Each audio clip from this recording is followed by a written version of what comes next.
এটা কিন্তু totally different একটা টেস্টের গরু মাংস।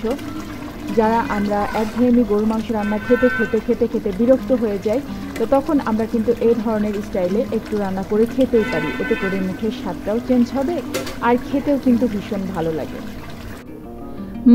কাটা মশলার গরু মাংস ভীষণ মজাদার। কাটা মশলার গরু মাংস যারা খেয়েছেন তারা তো জানেনই যে মাংস রান্নাটা কতটা মজা হয়। আমার আজকের রেসিপি কাটা মশলার গরু মাংস।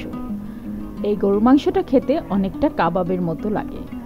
এই মাংসটা আপনি চাইলে খিচুড়ি কিংবা রুটি কিংবা পরোটা কিংবা পোলাও যে কোনো কিছুর সাথেই খেতে পারেন।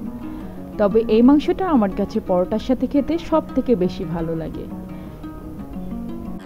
আরও নতুন নতুন সুন্দর সুন্দর রেসিপি পেতে আমার চ্যানেলটা সাবস্ক্রাইব করে রাখবেন। এতে করে আমি যে কোনো ভিডিও দিলে তার নোটিফিকেশন আপনার কাছে চলে যাবে আর আপনি সহজেই আমার নতুন ভিডিওটা দেখে নিতে পারবেন। তো আজকে আমার এই দুর্দান্ত স্বাদের কাটা মশলার গরু মাংসের রেসিপিটা আপনাদের সাথে শেয়ার করেই ফেলি, কি বলেন? আমার তো খুব প্রিয় একটা আইটেম এটা। তো ভাবলাম আমার যারা সাবস্ক্রাইবার আছে, আমার যারা ভিউয়ার্স আছে, তাদের সাথেও এই মাংসের রেসিপিটা শেয়ার করি। এই রেসিপিটা যদি আপনাদের ভালো লাগে তাহলে অবশ্যই like, share and subscribe my channel and follow my Facebook page Grihasukhan. রান্নাটা করার জন্য চলে আসলাম রান্নাঘরে। এখানে নিয়ে নিলাম 3 কেজি পরিমাণ গরুর মাংস। আর গরুর মাংসের পিসগুলো কিন্তু আমি যথেষ্ট বড় বড় করেই রেখেছি। এখানে কিন্তু আমি মাংসগুলো ছোট করিনি। আর এই হচ্ছে গোটা মশলা। এখানে শুকনো মরিচ আছে, পেঁয়াজ আছে 2 কাপ পেঁয়াজ কুচি, তারপর রসুন আছে গোটা গোটা রসুন, এই যে এভাবে করে কেটে নিয়েছি, আদা। এই হচ্ছে গোটা মশলা। এই গোটা মশলাগুলো সব দিয়ে দিলাম। এখানে তেজপাতা আছে 3-4টা, একটু ছিঁড়ে নিয়েছি। এই যে গোলমরিচ, লবঙ্গ, এলাচ। এখানে মশলাগুলো সব গোটা গোটাই দিতে হবে। এখানে বাটা মশলা ইউজ করা যাবে না, যেহেতু এটা কাটা মশলার গরুর মাংস বা গোটা মশলার গরুর মাংস বলা চলে। তো আমার সব মশলাগুলো দেওয়া হয়ে গেছে। এখন আমি দিচ্ছি পরিমাণ মতো লবণ আর দিচ্ছি জিরার গুঁড়া, ধনিয়ার গুঁড়া পরিমাণ মতো। এখানে জিরার গুঁড়া দিলাম প্রথমে, এখন দিব ধনিয়ার গুঁড়া। জিরার গুঁড়া 3 চা চামচ দিয়েছি, ধনিয়ার গুঁড়াও 3 চা চামচ দিব। যেহেতু এখানে 3 কেজি পরিমাণ গরু মাংস, সেই পরিমাণ অনুসারে আমি মশলাগুলো দিয়ে দিলাম। আর এখন দিচ্ছি সরিষার তেল। এই মাংসটা রান্না করার সময় অবশ্যই সরিষার তেলই দিবেন। আমি তো সবসময় সরিষার তেল খাই। আপনারা দেখেন আমার প্রত্যেকটা রেসিপি কিন্তু সরিষার তেল দিয়ে করা, কারণ আমি রেগুলার সরিষার তেলটাই খাই। আপনারা যদি সরিষার তেল না খান তবুও এই মাংসটা সরিষার তেলেই রান্না করবেন, কারণ এই মাংসটা সরিষার তেলে রান্না করলে একটা অন্যরকম অ্যারোমা আসে, যেটা আপনি সয়াবিন তেল দিয়ে রান্না করলে ওই অ্যারোমাটা পাবেন না। তাই মাংসটা অবশ্যই সরিষার তেল দিয়ে রান্না করার চেষ্টা করবেন। এখন সব কিছু একসাথে হাত দিয়ে খুব ভালো করে মাখিয়ে নিতে হবে। রান্না করবেন কিন্তু হাত লাগাবেন না তা তো হবে না, হাত দিয়েই সব কাজ করতে হবে। তাই হাত দিয়ে সুন্দর করে মাখিয়ে নিতে হবে। আর এখন দিয়ে দিচ্ছি পরিমাণ মতো পানি, মাংসটা সিদ্ধ করার জন্য যতটুকু পানি লাগবে। আর মাংসের ভিতর থেকে যথেষ্ট পরিমাণ পানি বের হবে, তাই এত বেশি পানি দেওয়ারও দরকার নেই। সব কিছু তো মাখিয়ে নেওয়া হয়ে গেল। এখন মাংসটাকে চুলায় বসিয়ে দিব।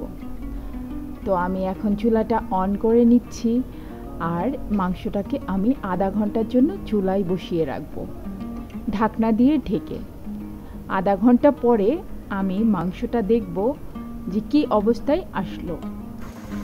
আধা ঘন্টা পরে আমি ঢাকনাটা তুলে দেখলাম এখানে প্রচুর পরিমাণ পানি বের হয়েছে মাংস থেকে, আর মাংসটা বেশ খানিকটা সিদ্ধও হয়ে গিয়েছে। তবে পুরাপুরি রান্না কিন্তু এখনও হয়নি, আরও অনেকক্ষণই রান্না করা লাগবে। মাংসটা যেহেতু কাবাবের মতো হবে সেহেতু আরও অনেকক্ষণ রান্না করা লাগবে। তো এখন আমি মাংসটাকে আবারও ঢাকনা দিয়ে আরও কিছুক্ষণ সিদ্ধ করার জন্য রেখে দেবো। এর মধ্যে মাংসটা সিদ্ধ হবে আর মাংস থেকে ঝোলটাও অনেকটাই কমে যাবে।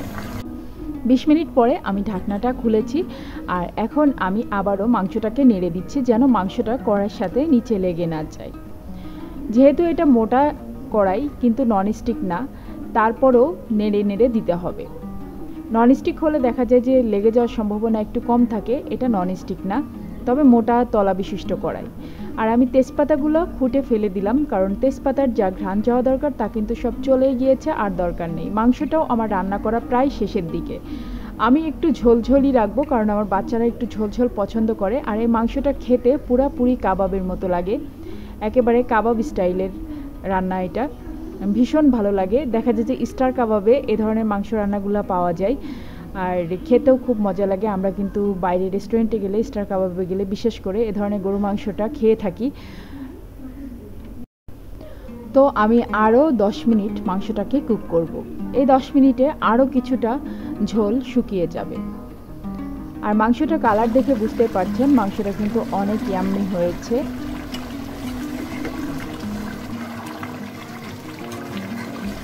দেখলেন তো কত সহজে গরুর মাংসটা রান্না করা যায়। আর এভাবে গরু মাংস রান্না করলে একঘেয়েমি, যে গরু মাংস খেতে খেতে আপনারা বিরক্ত হয়ে যান, সেই একঘেয়েমিটা দূর হয়ে যাবে আর অনেক ভালো লাগবে খেতে। এটা কিন্তু টোটালি ডিফারেন্ট একটা টেস্টের গরু মাংস।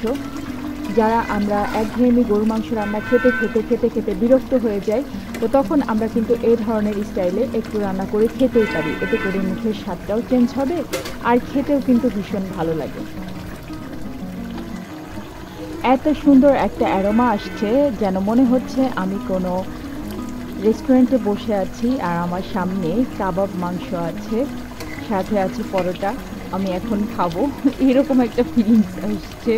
তো যাই হোক, আপনাদের সাথে শেয়ার করে ফেললাম মনের কথাটা। আর এখন হচ্ছে আমি এটা সার্ভ করব পরোটার সঙ্গে, কারণ আমার এটা পরোটার সঙ্গে খেতে বেশি মজা লাগে। আপনারা চাইলে এটা সাদা ভাত, পোলাও ভাত, যে কোনো কিছুর সাথে খেতে পারেন, নান রুটি বা খিচুড়ি, যে কোনো খাবারের সাথে খেতে পারেন, খুব মজা লাগবে খেতে। আবার যদি কেউ মনে করেন এমনি এমনি খাবেন, তাও খেতে পারেন। খুব সুস্বাদু একটা মাংসের আইটেম এটা। মাংস রান্না তো শেষ হয়ে গেল, এখন খেয়ে দেখার পালা আসলে মাংসটা কীরকম হয়েছে। যেরকম সুন্দর অ্যারোমা আসছে, মাংসটা আসলেই মজা হয়েছিল। আপনারা খেয়ে দেখবেন, এভাবে রান্না করে দেখবেন, রান্না করে খেয়ে আমাকে কমেন্ট করে জানাবেন যে কেমন হয়েছিল আপনাদের মাংস রান্নাটা। আপনারা চাইলে আমার সাথে ফেসবুকেও শেয়ার করতে পারেন। আমার ফেসবুক পেজের নাম গৃহসুখন। আপনারা যারা বাসায় রান্না করবেন অবশ্যই আমার সাথে ছবিটা শেয়ার করতে পারবেন। আমার ফেসবুক পেজে আপনারা শেয়ার করতে পারবেন। আমার ফেসবুক পেজ গৃহসুখন এবং ফেসবুক আইডিও গৃহসুখন, সেখানে আপনারা শেয়ার করতে পারবেন। আবার চাইলে আমার এই চ্যানেলেও কমেন্ট সেকশনে আপনাদের ছবিগুলা কমেন্টের সাথে অ্যাড করে দিতে পারবেন। এতক্ষণ যারা কষ্ট করে আমার ভিডিওটা দেখলেন তাদেরকে জানাচ্ছি অসংখ্য অসংখ্য ধন্যবাদ। আর যারা আজকে প্রথম আমার ভিডিওটা দেখছেন, যদি ভালো লাগে তাহলে অবশ্যই আমার চ্যানেলটা সাবস্ক্রাইব করবেন এবং পাশে থাকা বেল আইকনে একটা প্রেস করে দিবেন। এতে করে আমি যে কোনো ভিডিও দিলে তার নোটিফিকেশন আপনার কাছে পৌঁছে যাবে আর আপনি সহজেই আমার নতুন ভিডিওটা দেখতে পারবেন। আপনারা যদি নতুন কোনো রেসিপি দেখতে চান, আপনাদের যেগুলো দরকার, তো সেটা আমাকে কমেন্ট করে জানালে আমি সেই রেসিপিটা আপনাদের সাথে শেয়ার করার চেষ্টা করব অবশ্যই। সবাই বাসায় হেলদি খাবার খাবেন আর হোমমেড খাবার খাওয়ার চেষ্টা করবেন। হোমমেড খাবার স্বাস্থ্যের জন্য খুবই ভালো। বাইরের খাবারটা আমাদের একটু অ্যাভয়েড করাই ভালো।